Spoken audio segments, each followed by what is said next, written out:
তারেক রহমান, একটি নাম, একটি সংগ্রাম। দেশ ও জাতির সংকটে অবিচল আস্থার প্রতীক। ফ্যাসিস্ট স্বৈরাচারের রক্তচক্ষু তাকে টলাতে পারেনি এক বিন্দুও। দেশের দুঃসময়েও জনগণের পাশে থেকেছেন অসীম সাহস আর মানবিকতা নিয়ে। বাবা বীর উত্তম জিয়াউর রহমান ছিলেন স্বাধীনতার ঘোষক, সেক্টর কমান্ডার, প্রথম রাষ্ট্রপতি ও বহুদলীয় গণতন্ত্রের প্রবক্তা। আর মা তিনবারের সাবেক প্রধানমন্ত্রী ও আপোষহীন মজলুম নেত্রী বেগম খালেদা জিয়া। বাবা মায়ের বড় সন্তান হিসেবে খুব কাছ থেকে দেখেছেন পিতার জীবনের চ্যালেঞ্জের নানা দিক। বাবার মৃত্যুর পর মা বেগম খালেদা জিয়ার সান্নিধ্যেই কাটে তার জীবন। পড়াশোনা করেছেন ঢাকার BAF Shaheen college, saint Joseph college, Dhaka residential model college ও আদমজী ক্যান্টনমেন্ট কলেজে। 1984 সালে ভর্তি হন ঢাকা বিশ্ববিদ্যালয়ে, লাভ করেন স্নাতক ডিগ্রি। জন্ম থেকেই তারেক রহমান বাংলাদেশের স্বাধীনতা, মুক্তিযুদ্ধ, গণতন্ত্র প্রতিষ্ঠার আন্দোলন সংগ্রাম দেখেই বেড়ে উঠেছেন। দেশবিরোধী ষড়যন্ত্রকারীদের হাতে নিজ পিতার শহীদ হওয়া ও পরবর্তীতে মা বেগম খালেদা জিয়ার সংগ্রামী জীবন কাছ থেকে দেখেছেন তারেক রহমান। আদর্শ পিতামাতার আদলেই জীবনকে সঁপে দিয়েছেন রাজনীতিতে। রাজনৈতিক পরিবারে বেড়ে উঠলেও কখনোই নিজেকে ক্ষমতার কেন্দ্রবিন্দুতে রাখেননি। নিজ উদ্যোগেই 80-র দশকে বগুড়ার রাজনীতিতে নিজেকে সম্পৃক্ত করেন। 1991 ও 1996 সালের নির্বাচনী প্রচারণায় অংশ নিলেও 2001 সালে সক্রিয়ভাবে রাজনীতিতে আগমন ঘটে তার।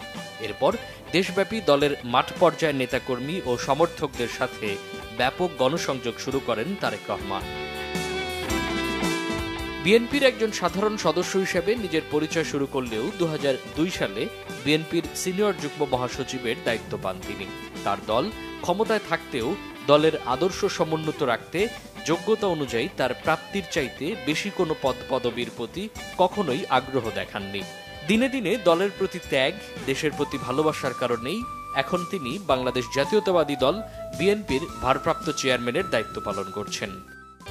তারেক রহমান সবসময়ই দলকে সংগঠিত করতে এবং দেশ ও জাতির প্রয়োজনে কাজ করে যাচ্ছেন। শহীদ জিয়ার আদর্শের আলোকবর্তিকা হাতে এগিয়ে যাচ্ছেন অদম্য গতিতে। বাংলাদেশের মাটি ও মানুষের কথা চিন্তা করে দেশের তৃণমূল পর্যন্ত গ্রামগঞ্জ, ইউনিয়ন, শহর, অলিগলিতে বিচরণ করেন এবং প্রতিনিধি সম্মেলনের মাধ্যমে মানুষের মনিকোঠায় স্থান করে নেন। বাংলাদেশে জাতীয়তাবাদী দলকে মানুষের কাছে পৌঁছে দিতে তিনিই কাজ করছেন নিরলসভাবে। 2007 সালে রাজনীতিতে দেখা দেয় কালো মেঘ। দুর্যোগে পড়ে বিএনপি, গ্রেফতার হন তারেক রহমান। রিমান্ডের নামে চলে অবর্ণনীয় নির্যাতন। প্রায় 18 মাস কারাবন্দী থাকার পর 2008 সালের 3 সেপ্টেম্বর জামিন পেয়ে উন্নত চিকিৎসার জন্য যুক্তরাজ্যে যান তারেক রহমান। প্রবাসে থেকেই তার মেধা, যোগ্যতা, দক্ষতা, সুযোগ্য নেতৃত্ব, দূরদর্শী রাজনৈতিক চিন্তা বিএনপিকে করেছে শক্তিশালী, সুসংগঠিত ও ঐক্যবদ্ধ। তার বক্তব্য প্রচারে দেশের আদালতের নিষেধাজ্ঞা থাকায় ঘরোয়া পরিবেশেই তিনি দল পরিচালনায় নির্দেশনা দিতেন। অবশেষে নয়াপল্টনে বিএনপির সমাবেশে প্রথমবারের মতো ভার্চুয়ালি বক্তব্য রাখেন তারেক রহমান।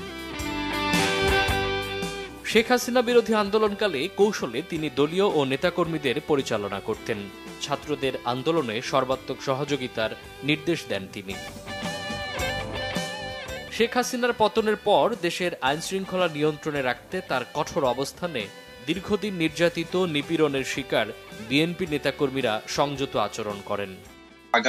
একটি বৈষম্যহীন আধুনিক রাষ্ট্রের পাশাপাশি আত্মমর্যাদার একটি সুখী, সমৃদ্ধ ও স্বনির্ভর বাংলাদেশের স্বপ্ন দেখেন তরুণ প্রজন্মের এই স্বপ্নবাজ নেতা।